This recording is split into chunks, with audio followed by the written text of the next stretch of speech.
Saya ingin memaklumkan bahawa berdasarkan kepada perbincangan pada hari ini, ada beberapa perkara yang ingin saya bangkitkan untuk pengetahuan orang ramai.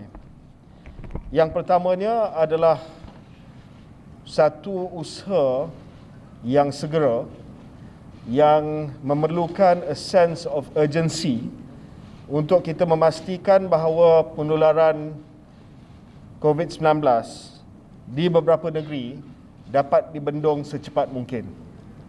Sense of urgency ini telah pun kita melihat melalui penubuhan Greater Klang Valley Task Force yang telah dipengerusikan oleh Datuk Dr. Chong pada bulan lepas.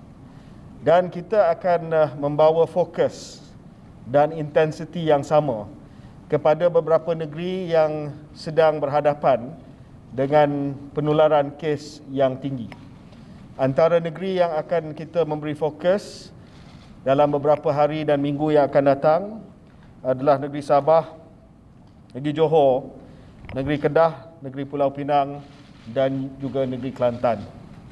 Negeri-negeri tersebut bukan hanya akan menerima bekalan vaksin yang lebih, tetapi juga kita telah memulakan proses pemindahan tenaga kerja dan juga aset-aset perubatan kepada negeri-negeri tersebut daripada negeri-negeri yang tidak lagi memerlukan aset dan juga tenaga kerja berlebihan. Selain daripada itu, saya telah buat ketetapan untuk meningkatkan lagi ketelusan Kementerian Kesihatan Malaysia dengan pemberian data dan maklumat tambahan kepada orang ramai.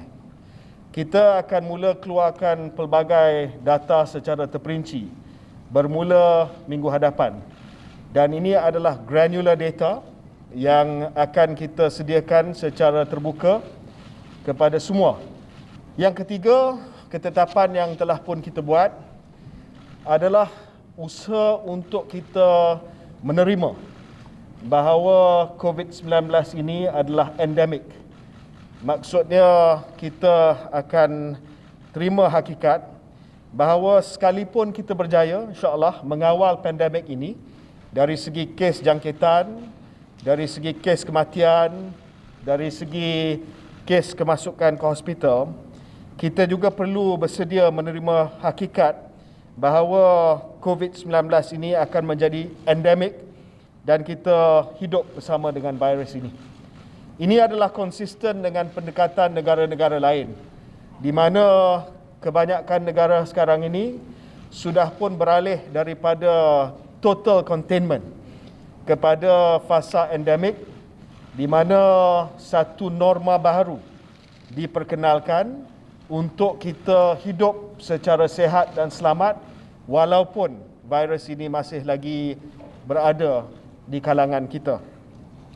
Dengan adanya vaksinasi, usaha untuk mengadakan perubahan tingkah laku ataupun behavioral change dan usaha untuk mengamalkan SOP berterusan, kita boleh masuk fasa baru iaitu fasa endemik COVID-19. Langkah ini akan membolehkan pelbagai sektor dalam negara dibuka dan kehidupan kita kembali berfungsi seperti sedia kala dalam norma yang baharu. Sukacita saya umumkan bahawa kerajaan akan mengumumkan beberapa langkah untuk memudahkan SOP yang sedia ada supaya tidak terlalu banyak, tidak terlalu rumit, tidak terlalu complicated, supaya apabila kita masuk dalam fasa endemik nanti, kita ada senarai SOP yang jelas, yang mudah difahami dan yang akan sama-sama dapat kita mempraktikkan.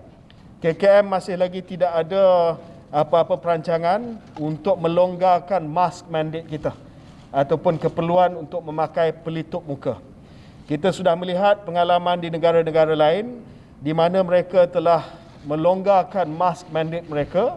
Dengan adanya penularan varian-varian baru, mereka terpaksa memperkenalkan semula mask mandate mereka. Kita akan terus dengan usaha di bawah program imunisasi kita untuk memastikan bahawa seramai mungkin penduduk di Malaysia menerima vaksin dan dilindungi melalui imunisasi.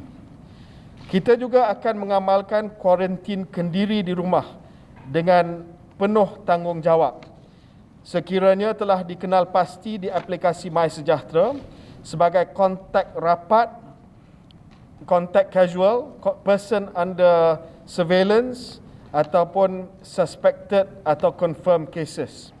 Setelah menjalani ujian saringan COVID-19 dengan keputusan ujian diketahui, telah dikenal pasti sebagai kontak rapat dan masih menunggu panggilan daripada pejabat kesihatan daerah, dan sekiranya dikesan positif COVID-19 dan sedang menunggu panggilan PKD, kekal di rumah melainkan memerlukan rawatan perubatan kecemasan. Apabila kita beralih kepada fasa endemik ini, sangat penting untuk kita mengambil tanggungjawab kendiri ke atas kuarantin kita di rumah.